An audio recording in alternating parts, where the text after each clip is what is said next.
మీ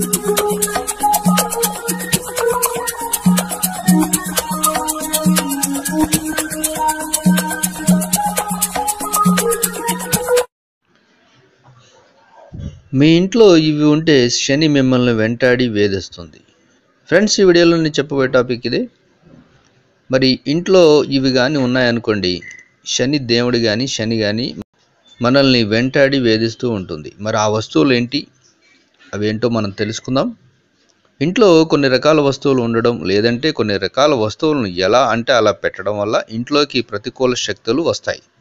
అవి మీ సంసారంపై, మీ జీవితంపై చాలా ప్రభావం చూపుతాయి. మరి ఎలాంటి వస్తువుల వల్ల మీ ఇంట్లోకి నెగిటివ్ ఎనర్జీ వస్తుందో తెలుసుకుందాం. మన ఇంట్లో ఉండే చీపురు కూడా ఇంట్లో ఇబ్బందులు ఏర్పడడానికి కారణం అవుతుంది. చీపురుని ఎప్పుడూ ఎలా అంటే అలా పడేయకూడదు. దాన్ని ఒక మూలను ఉంచాలి. అది కూడా పిడి పైకి ఉండి ఊడ్చేటువంటి వైపును కిందకు ఉంచాలి. ఇలా చేస్తే ఇంట్లో ఎలాంటి సమస్యలు ఏర్పడవు. అంతేకాకుండా పాజిటివ్ ఎనర్జీ ఇంట్లోకి వస్తుంది, నెగిటివ్ ఎనర్జీ ఇంట్లోకి రాకుండా ఉంటుంది. ఇలాంటి ఆచారాన్ని గ్రామాల్లో ఎక్కువగా పాటిస్తూ ఉంటారు. ఇది చాలా శుభసూచకం. ఇక కత్తెరను ఎలా అంటే అలా ఉంచకూడదు. దాన్ని 2 కొనలు ఒకే చోట ఉండేలా దగ్గరకు ఉంచాలి.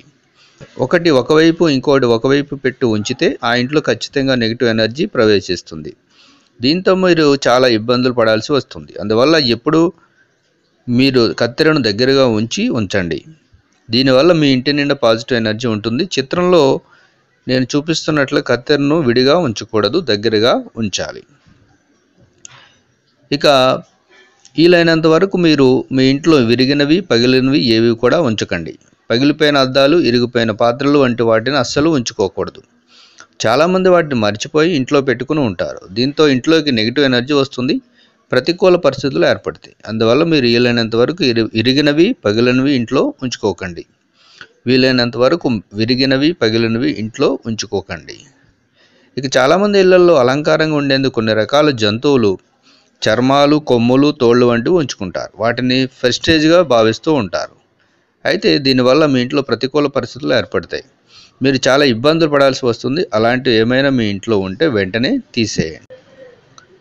కొందరు ఏళ్ల తరబడి పాత దుస్తులు అల్మారాలో ఉంచి ఉంటారు. అవి దుమ్ము పట్టిపోయి ఉంటాయి, కానీ ఎప్పుడు వేసుకోరు, ధరించరు. అవి కూడా మీ ఇంట్లో నెగిటివ్ ఎనర్జీని నింపుతాయి. ఇక చాలామంది ఇంట్లో ఆర్టిఫిషియల్ పూల కుండీలను, పూల మొక్కలను పెంచుకుంటారు. ఇక అందులో కొందరు పువ్వులను ఉంచుతారు. అవి వాడిపోయిన వాటిని అలాగే ఉంచుతారు. అలాగే కృత్రిమ మొక్కలు, పువ్వులను కూడా ఉంచుతారు. ఇలా చేయకండి. వాటి వల్ల మీ అదృష్టాలు కూడా వెనక్కిపోతాయి. అందువల్ల వాటిని అలా పెట్టకండి. ఇక కొన్ని రకాల మొక్కలను ఇంట్లో పెట్టుకోవడం కూడా మంచిది కాదు. కాక్టస్ వంటి వాటిని కూడా మీరు ఇంట్లో పెట్టుకోకండి. చాలామంది బాల్కనీలో ఇలాంటి మొక్కలు పెడుతూ ఉంటారు. అది అంత మంచిది కాదు. దీనివల్ల మీకు ఆర్థిక సమస్యలు తలెత్తుతాయి. ఇంటికి మంచిని తెచ్చే మొక్కలు మాత్రం మీరు ఇంట్లో ఉంచుకోండి. సో ఫ్రెండ్స్, మరి మనం ఇంట్లో ఏవైతే ఉంచామో, ఏవైతే మనం ఉంచకూడదు అనుకుంటున్నామో అవన్నీ తీసి పడేస్తే మనకు మంచిది, అలాగే మనకు మేలు జరుగుతుంది. Thank you for watching. అలాగే నా ఛానల్ని సబ్స్క్రైబ్ చేయండి, బెల్ ఐకాన్ క్లిక్ చేయడం మాత్రం మర్చిపోదు. Thank you for watching friends.